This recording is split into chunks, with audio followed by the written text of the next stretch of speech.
오비탈도 열심히 배웠고요. 원소의 주기적 성질 이거 하는 거 여기 맞죠? 주기율표라고 하는 게 있죠. 그게 이제 188조? 188조?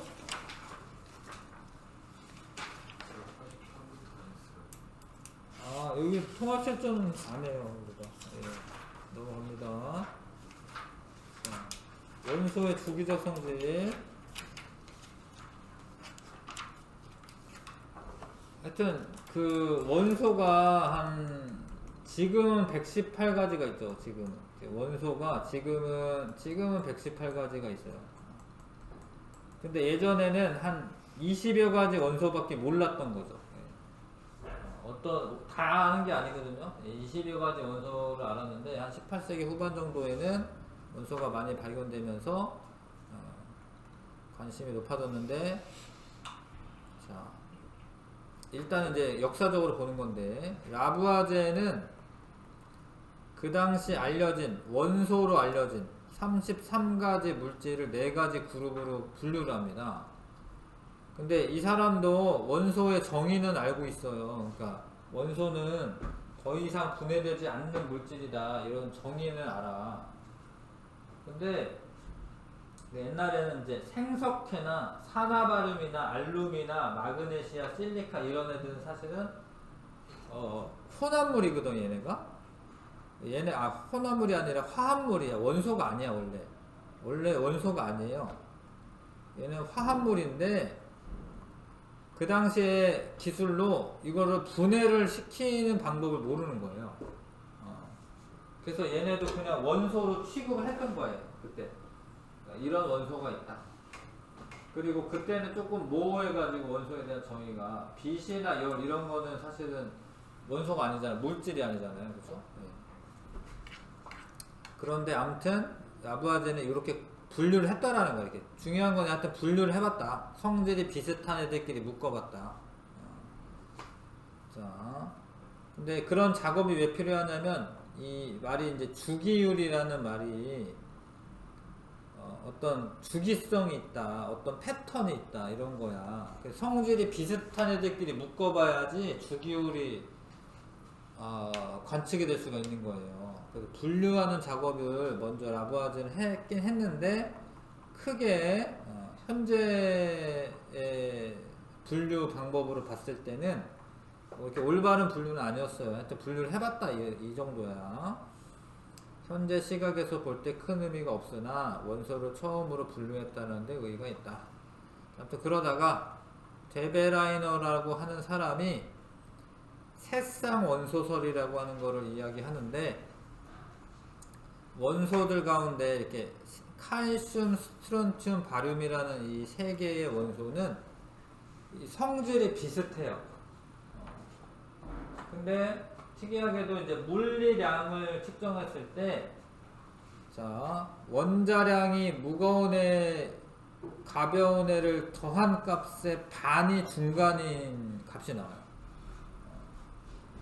그러니까 얘가 40.1이랑 137.3 더하면 반으로 나누면 대략 87.6 이 정도 나와요. 그래서 그런 거를 발견했어요. 그러니까 밀도도 마찬가지예요. 밀도도 이거랑 더한 다음에 반으로 나누면 얘가 나와요. 그러니까 이게 마구잡이가 아니라, 그러니까 어떤 패턴이 있구나, 어떤 관계가 있구나, 뭐 이런 거를 이제 데베라이너 새쌍 원소설에서 알 수가 있습니다. 여기 보면은 양 끝에 있는 거 더한 다음에 반으로 나누면 중간께 나온다는 거. 이해 가요? 네. 그러니까 이게 아무런 관계가 없는 게 아니라 뭐 일정하게 증가된다던가 그런 패턴이 있구나. 그래서 그 당시에는 이제 뭐 리튬, 나트륨, 칼륨이라던가 염소, 브로민, 아이오딘에 이런 두 개 더하면 반으로 나누면 얘가 되거든요. 그런 거를 알았다. 패턴이 존재한다 이런 걸 알았다. 그러다가 이제 뉴렌즈라는 사람이 그 당시에 발견됐던 원소들 가운데, 자, 잘 봐. 원자량 증가 순으로 배열을 해요, 먼저. 원자량 증가 순으로 배열을 합니다. 그러니까 가벼운 것부터 무거운 것 순으로 배열한다 이 소리죠. 그러니까 배열을 하고 보면은 자 마치 도레미파솔라시도처럼 어떤 그 옥타브처럼 음악에서의 옥타브처럼 8번째마다 물리적 화학적 성질이 비슷한 원소가 나타난다라는 거를 발견해요. 근데 이 당시에는 근데 다른 사람들이 안 믿어. 별 관심이 없었어. 왜냐면 음악하고 원소랑 별 상관없다고 생각했거든요. 근데 이 당시에는 중요한 게 현대 주기율표랑 비교해 보면은 여기에 원래 여기에 뭐 이렇게 네온이나 아르곤이나 이런 게 있어야 되거든요. 근데 이런 거는 발견이 안 된 시점이야. 이런 거 18쪽 원소라고 하는데 18쪽 원소는 이게 미발견됐을 당시야. 원래 18쪽 원소라는 게 있는지 없는지 잘 몰라요. 반응을 안 하기 때문에, 그리고 기체 상태로 있는 애들이어서 이런 애들은 있는지 없는지 존재 자체를 잘 몰라서 나중에 발견되거든요. 자, 봐봐. 이 주기율표 어디 나왔나? 여기 있네. 자, 봐봐요. 리튬이랑 나트륨이 성질이 비슷하거든요. 이 둘 다 뭐 물에다가 집어넣으면은 수소 기체가 발생하고 용액이 알칼리성을 띠고 뭐 이래. 자, 그런데 얘가 네온이랑 아르곤은 몰랐어. 있는지 없는지. 봐봐요. 도레미파솔라시도 같습니다. 도레미파솔라시도 이 8번째 또 비슷한 애가 나왔다 이거야. 그러니까 얘가 없어가지고요. 그렇게 돼요. 8번째에 비슷한 애가 나와. 여기도 마찬가지로 나트륨과 칼륨 비슷하거든요. 도레미파솔라 도레미파솔라시도 이렇게 나오는 거야. 그런 거를 주장을 해. 이런 걸 내가 발견했다. 근데 사람들이 별로 관심이 없었어요. 자, 여기 글이 나오겠죠? 18쪽 원소가 발견되지 않았기 때문에 옥타브설이 성립할 수 있었다. 근데 학회에서 웃음거리가 되었다. 근데 이게 중요하다라는 걸 나중에 알게 되지. 그래서 이 사람한테 뉴렌즈한테 이게 뭐 영국에서는 중요한 메달인가봐. 대비 메달을 수여하게 됩니다. 아무튼 그랬고, 이제 주기율표라고 하는 거를 이제 만든 사람은 이제 멘델레예프입니다. 멘델레예프. 여태까지는 다 어떤 주기성을 발견하는 그런 과정이었고, 러시아의 화학자 멘델레예프가 그 당시에는 63종의 원소들이 있었거든요. 이 동그라미 쳐놔. 원자량 증가 순으로 배열을 합니다. 원자량 증가 순으로. 원자량 증가 순으로. 가벼운 것부터 배열한다 이 소리야. 이 사람이 이제 화학자이면서 선생님이어가지고요. 애들한테 뭔가 잘 가르치려고 카드 같은 거에다, 요즘 뭐 포켓몬 카드 뭐 그런 것처럼 원소 이름 쓰고 거기에 성질들 이제 적은 다음에 이렇게 막 배열을 해요. 이렇게. 그러다 보니까 아 이게 패턴이 있구나 이런 걸 알게 됩니다. 자, 그래서 멘델레예프가 가로줄이랑 세로줄 이렇게 나눠요. 세로줄은 우리가 족이라고 하는 거가 되고요. 가로줄은 주기라고 하는 게 돼. 족과 주기로 처음 나눠서 요런 표를 만들어 보는 거예요. 이런 표를. 이게 이제 멘델레예프가 요런 표를 만들었습니다. 근데 멘델레예프는 이제 화학 원소들이 주기성이 있다라는 걸 확실하게 안 거죠. 그래서 이게 그 당시 발견 안 된 애가 있어. 그래가지고 칼륨, 칼슘 다음에 그 다음에 올해가 얘인데, 이 타이타늄을 여기에다가 이렇게 만약에 이렇게 배열했다. 그러면 얘랑 성질 비슷해야 되거든요. 성질이 안 비슷하면은 과감하게 이걸 떼놓는 거야. 떼놓고 여기다가 이제 쓰는 거야. 그러니까 얘가 얘랑 비슷한가? 안 비슷하네. 그럼 얘랑 비슷하네. 그럼 여기다가 쓰는 거예요. 이렇게. 세로줄은 저기 비슷한 성질 가진 애들 쓰는 거예요. 그럼 여기를 떼놓은 다음에 여기에 뭐 여기 주변에 봐서 그러니까 만약에 여기 48이나 90이잖아. 이게 두 개 더한 다음에 2로 나누면 70이 되거든요. 그러니까 요거를 예측을 하는 거예요. 예측. 나중에 요런 원소가 발견되고 이 원소는 성질이 어떤 거다. 뭐 밀도는 어떻고 뭐 원자량 어떻다. 이렇게 예측을 해요. 근데 그게 뭐 한 60년, 70년 지나가지고 진짜 발견돼. 이 사람 예측한 거대로. 그래서 이 사람이 맞다. 그래서 이 사람 이제 노벨상 탈 뻔했는데 아깝게 한 표 차로 노벨상은 못하고요. 자, 그래서 이런 주기율표를 처음 만들었다. 멘델레프가. 자, 근데 이 당시만 해도 멘델레프가 주기율표를 만들 때만 해도 자, 화학적 성질이 원자량이 증가함에 따라 규칙적으로 변한다라고 생각했어요. 원자량 증가 순서에 의해서.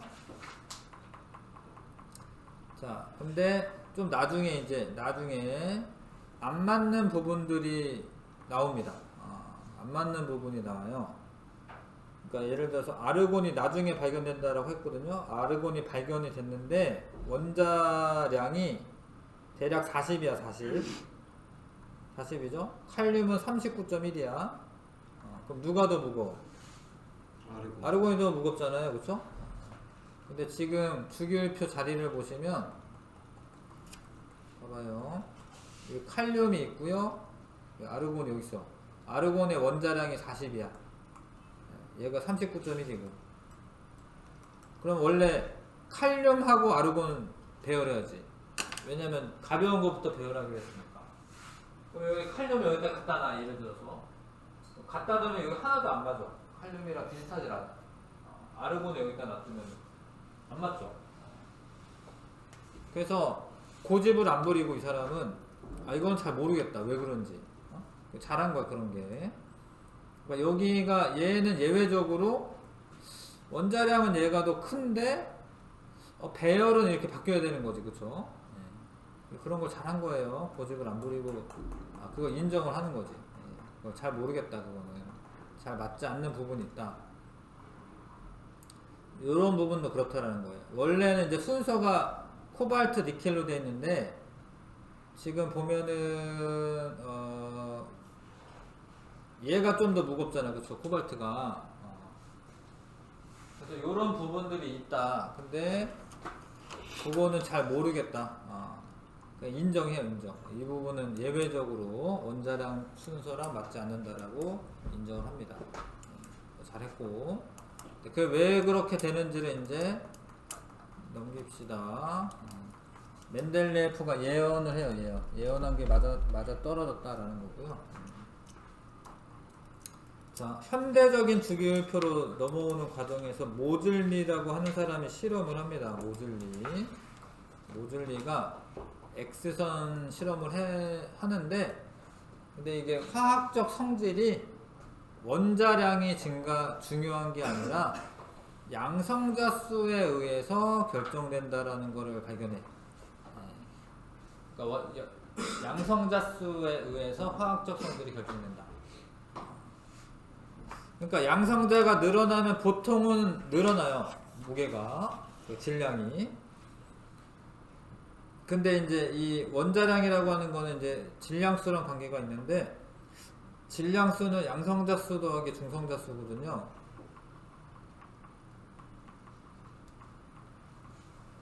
그러니까 이럴 수가 있다라는 거예요. 그러니까 아르곤이 원래 18번이야.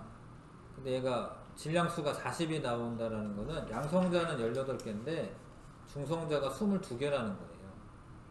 그러니까 중성자는 양성자 수랑 비슷하게 증가는 하는데 완전 똑같지는 않아. 근데 아까 칼륨이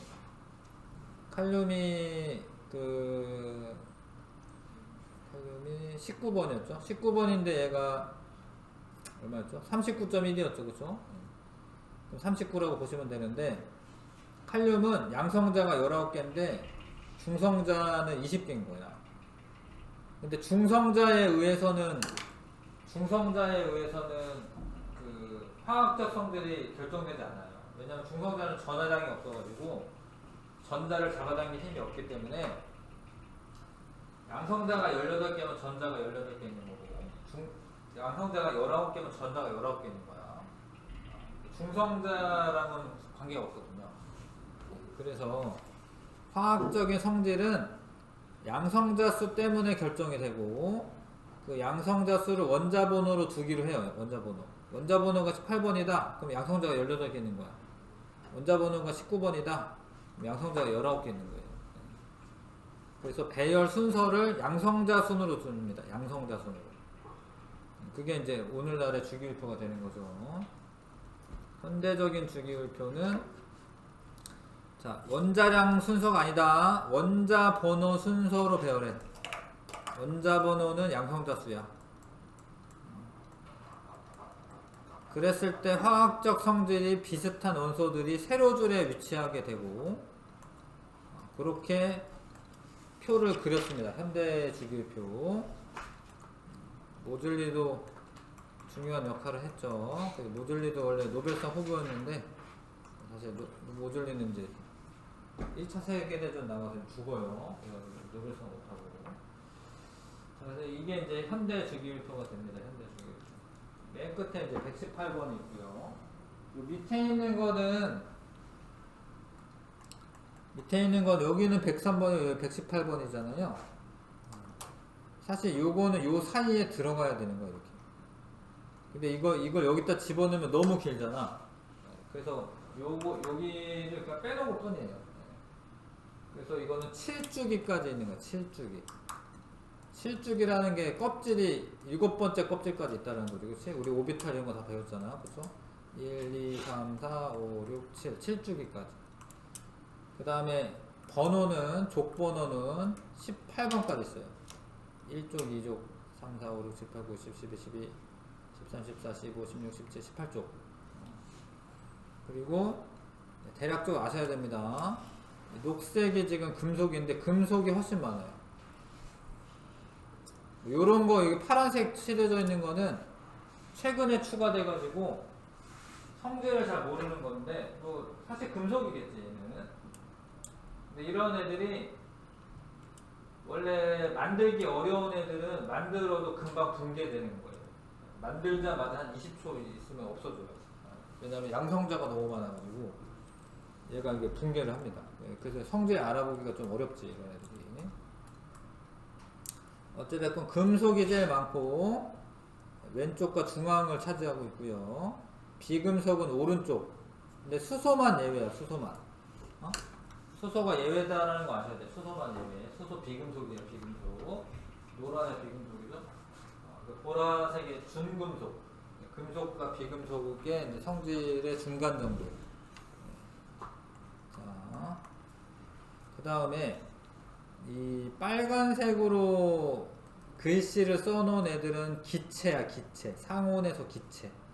기체가 하나, 둘, 셋, 넷, 다, 여, 일곱, 여덟, 아홉, 열, 11개밖에 없네. 11개 기체 상태로 존재하고, 원소가. 그 다음에 까만 애가 고체예요. 고체. 근데 파란색 글씨로 쓴 게 2개 있어요. 이거 브로민과 수은. 이 둘은 액체. 금속 중에서는 수은이 유일하게 액체, 비금속 중에서는 브로민이 액체. 알겠습니까? 자, 주기는 껍질수를 의미하고요. 전자 껍질수. 1주기부터 7주기까지 있고 7주기까지 있어요. 뭐 란타난족, 악티움족 이런 거는 이제 뭐 F오비탈에 채워지는 애들인데 여기까지는 잘 몰라도 되고 아무튼 7주기까지 있다. 넘겨보겠습니다. 그 다음에 단주기형 주기율표, 장주기형 주기율표 뭐 어려운 말들이 있는데 그러니까 중학교 책에는 이렇게 다 그려져 있지 않을 거예요. 요만큼이 없어. 여기가 요 사이가 없죠. 이거 그래서 20번까지만 이렇게 하는데 얘 그랬을 때 얘 둘을 붙여요. 그냥 이렇게 붙입니다. 뭐 그런 게 이제 단주기용 주기율표고, 요거에 원래 D궤도에 채워지는 애들이거든. 사실 D궤도에 D오비탈에 여기까지 다 그리면 장주기용 주기율표가 되는 거고요. 뭐 그거는 그냥 그렇구나 알아두시면 되겠습니다. 족은 성질이 비슷한 애들끼리 세로줄로 쓰는데, 그래서 같은 족이면 성질이 비슷한 거야. 근데 1족과 2족은 이제 이거는 여기다 써놔. 수소 제외하고 1족은 알칼리 금속이라고 불러요. 그러니까 1족은 수소는 1족이 맞는데 알칼리 금속 쪽은 아니다 이 소리야. 1족은 알칼리 금속, 2족은 알칼리 토금속, 뭐 나머지는 알루미늄, 탄소, 질소, 산소, 그 다음에 17쪽이 할로젠, 18쪽은 비활성 기체라고 부른다.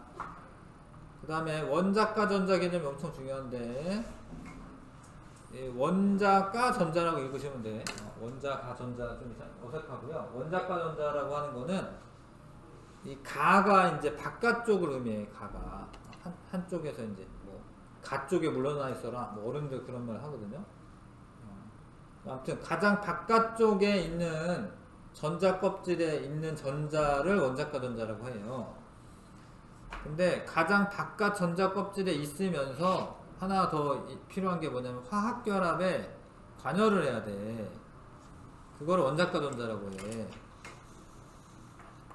그래서 이거를 이제 우리 전자를 이렇게 채워보시면 가장 바깥쪽 껍질에 전자가 하나죠. 1조, 2개죠. 2조. 근데 여기 갑자기 왜 13족이 되냐면 요 사이에 2에서 12조까지가 있어서 그래. 이게 단주기형으로 그려놨기 때문에. 여기가 이제 13족이 되는 거죠. 아무튼 13족은 원자과 전자가 3개. 그쵸? 14족은 4개, 15족 5개, 16족 6개, 17족 7개, 18족은 8개여야 될 것 같지만, 이렇게 봐봐요. 원자과 전자 수는 뭐야? 빵이야, 빵. 왜냐면 화학결합에 참여를 안 하기 때문에.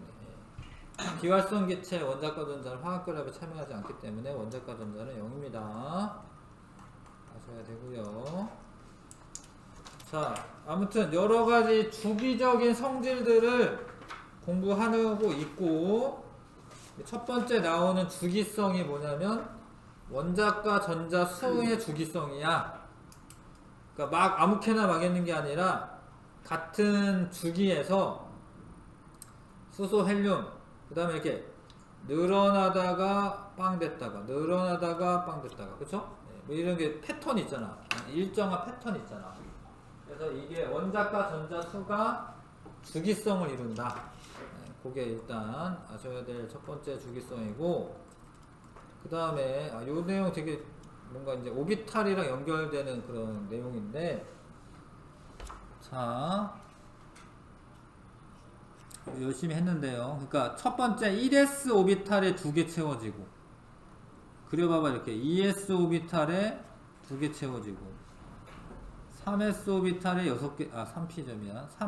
2p점이야. 2p 오비탈에 6개 채워지고, 그 다음에 3s에 2개, 3p에 6개, 그 다음에 4s가 먼저 오고 3d가 10개가 오거든요.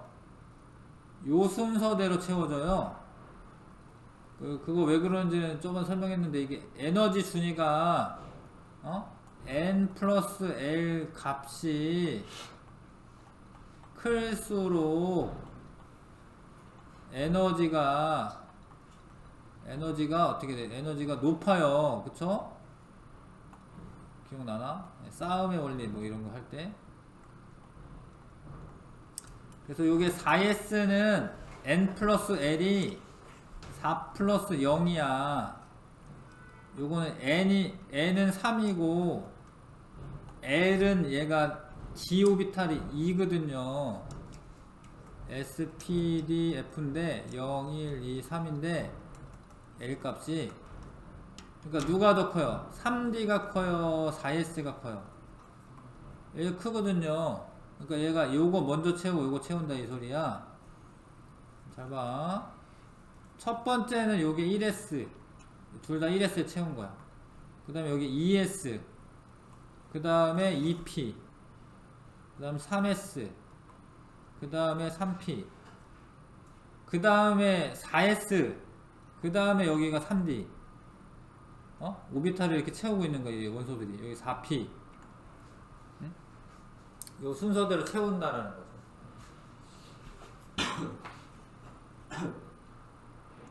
재밌는 이야기인데 왜 재미없나봐요. 아무튼 순서 오비탈 순서대로 채운다라는 거예요. 이 원소들이. 자, 이 화이탑이다 보니까 좀 어려운 내용도 있어 사실은. 이게 전형 원소는 우리가 보통 다루는 원소가 전형 원소고, 전이 원소는 중간에 있는 애를 전이 원소라고 해요. 중간에 있는 애. 여기 d 오비탈의 에너지가 채워지는. 여기까지 전이 원소로 해도 돼요.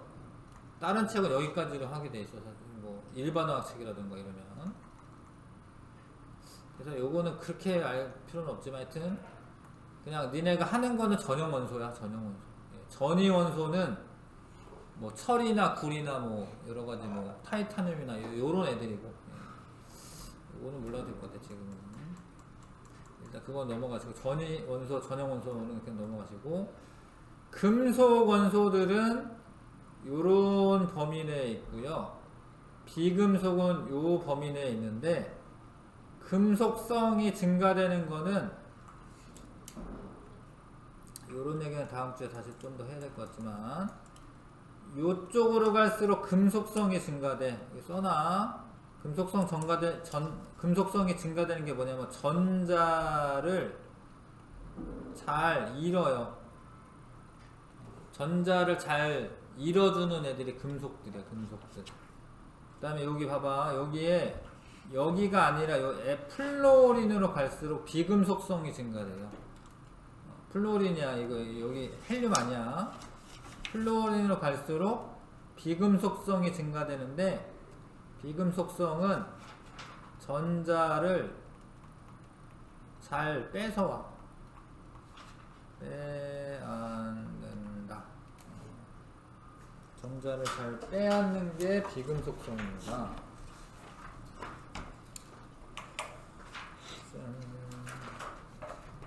답은 못했어요. 거의 다 했네? 거의 다 했네요.